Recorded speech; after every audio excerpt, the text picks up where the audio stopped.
What's going on, guys? Crypto Renegade here.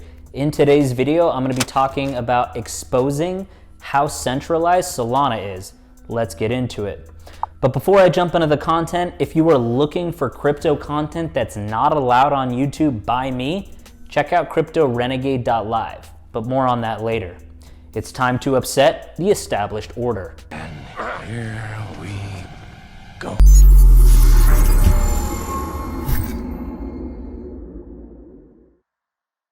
Do you think that we have freedom? Yes, we are all from an independent country if you're watching this. But we are all at the mercy of big corporations. Just imagine if your bank where you deposit money, cash checks, or access loans decides to block you on a whim. Or imagine YouTube or Facebook decides to block you for your contrarian views.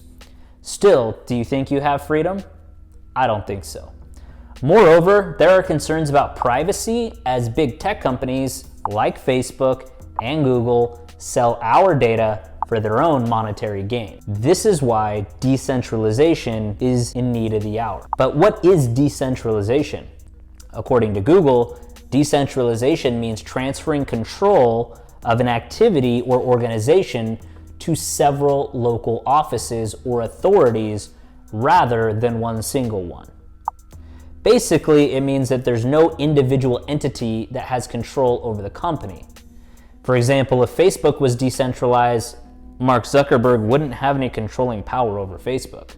When it comes to blockchain, decentralization means the community controls the entire network. The community as a whole, or with majority votes, can pass on changes.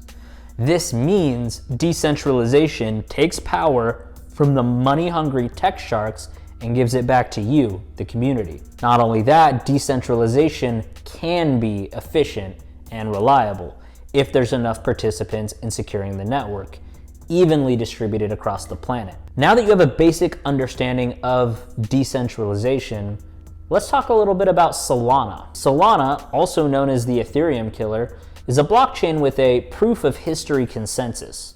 We all know that Ethereum is excellent due to its ability for smart contracts and its many usages in dApps, which opened even new use cases using blockchain. But Ethereum has two crippling problems at the moment. First, Ethereum transaction speed stands at about 15 TPS, whereas Visa has an industry standard transaction speed of 65,000 transactions per second. The second is the transaction cost. As the Ethereum network becomes popular, it becomes more congested. This leads to backbreaking transaction fees and gas fees. Now, I've seen people paying for up to $200 for a single transaction, and that's pretty sad. Now, this is where Solana shines the brightest. With its proof of history consensus, Solana can have transaction speeds at par with Visa and even more. Moreover, the transaction costs are extremely low. You only need to pay $25 for 100,000 transactions. Talk about cheap. Now, I won't go into the details about that, but I've already covered in my previous Solana videos, so you can check those out in the playlist at the end of this video. But I want to dive into why I think Solana is decentralized. Or is it? Let's talk about the Nakamoto Coefficient for a minute. You might have heard of blockchain's project advertising themselves as decentralized. Honestly, it's just a buzzword. And most projects are using this buzzword. So the Nakamoto Coefficient is a metric that determines how decentralized a blockchain actually is. Just imagine in a meeting if there are 3 members. 2 members get together and make changes in their favor. Now again, imagine a meeting that has 20 members. To decide, they will need votes from 11 members or 51% of the vote in order to make a change. So when the number of members increase, it is difficult to pass more votes in some cases. Now, in blockchain projects, the Nakamoto Coefficient means the minimum number of validators that can come together to make changes to an actual blockchain's functionality or governance. In short, the higher the Nakamoto Coefficient, the greater of the resistance for the blockchain to resist centralization. Now, this is where things take an exciting turn for Solana.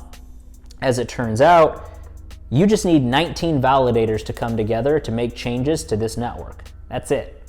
At present, Solana has about 1,555 validators, but 19 crypto whales hold more than 33% of tokens. This increases the chances of them looting and making changes in the network. This defeats the purpose of decentralization. Now, as it turns out, some other blockchains have less Nakamoto coefficients than Solana. For example, Binance Smart Chain has 7, Cosmos has 6, Phantom has 3, and Polygon has 2. Now, this is pretty wild and surprising that these significant crypto projects market themselves as being decentralized, but for the most part are almost centralized. Now, Polygon, with just top 2 validators, can take over the entire network. This shows a significant risk in the network. Now, when it comes to Solana, the Nakamoto coefficient is small, 19, and these 19 validators hold 33.33% of all tokens. But if we factor in that Solana is still in its beta phase, it has more resistance to centralization than maybe some other blockchains. Solana insiders hold a majority of tokens. We know token validators are essential when it comes to securing the network. But in tokenomics, the distribution of the tokens is also essential. According to a report from Masari, which is a crypto research company, 48% of SOL tokens are owned by these VCs and insiders. So who are these insiders? Well, the Solana lab team members and, of course, venture investors. Additionally, 1/3 of the supply is allocated for ecosystem development. This leaves a very small percentage of SOL tokens for the public.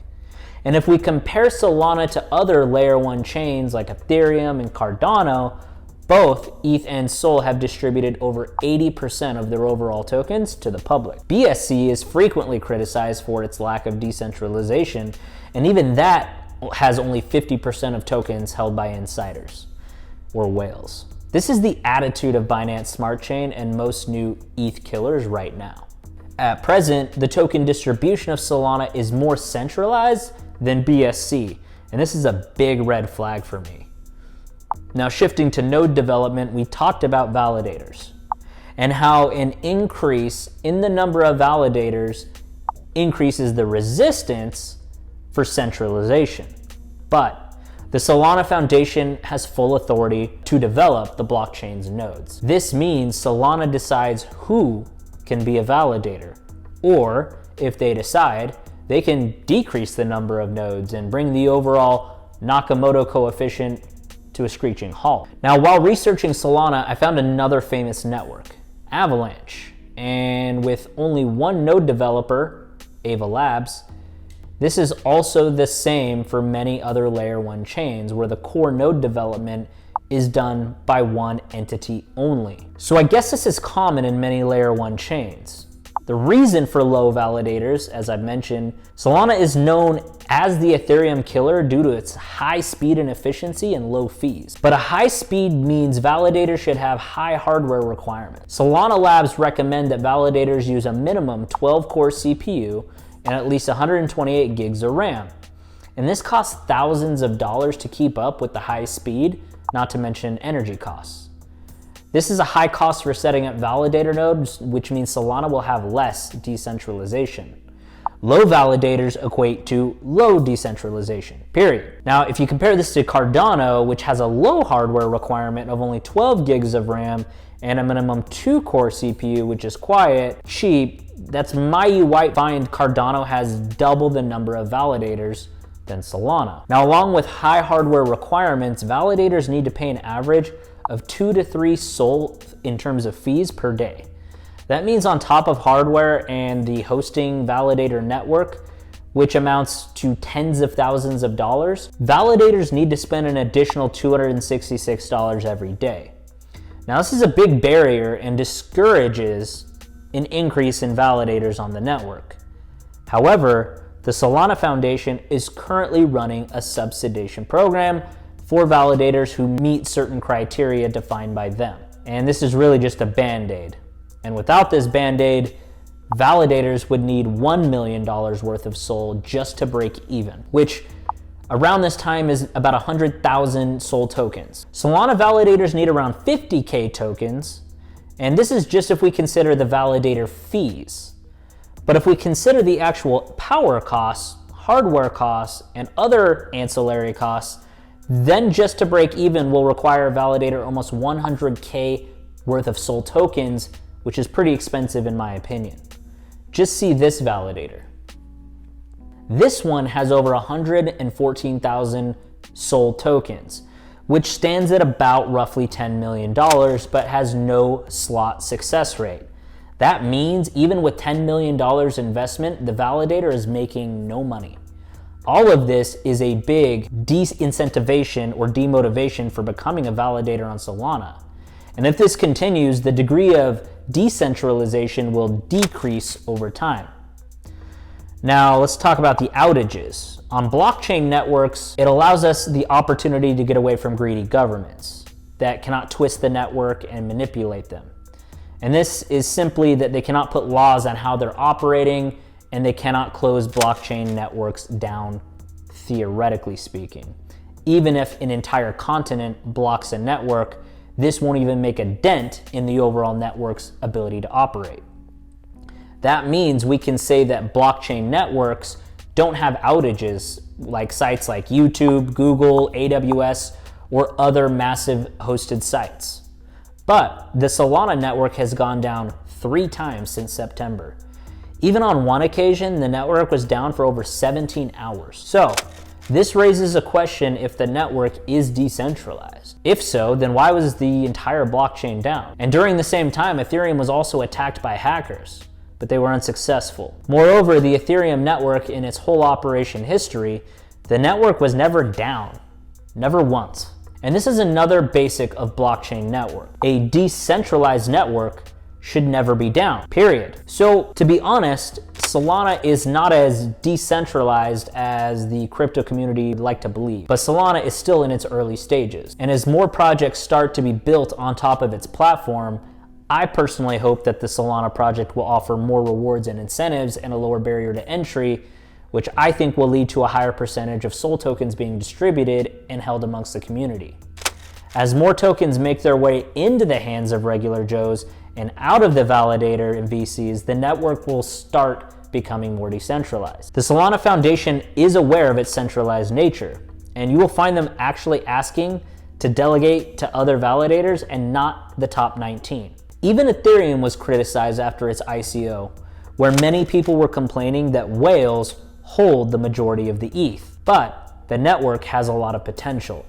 Decentralization does take time, but only if you make it easier for new validators to join. It will pay. I may have been early, but I'm not wrong. As the network becomes popular, Solana will become more decentralized than it currently is, I hope. So if you like this video and you are looking for content that is not allowed on YouTube, then this might just be for you. I just launched a new podcast in conjunction with a live case study where I personally demonstrate how to turn $100 into $1,000 in crypto step by step. I hold nothing back. However, this is only available to my podcast subscribers. So if this is something that piques your interest, go ahead and check out cryptorenegade.live to get added to the list and check out the free trial to see if it's for you and if you want to support me further. And by the way, don't forget to like and share this video and also consider subscribing to the channel. This will go a long way to help me keeping the lights on here. I will see you guys in the next video, and until then, Crypto Renegade out.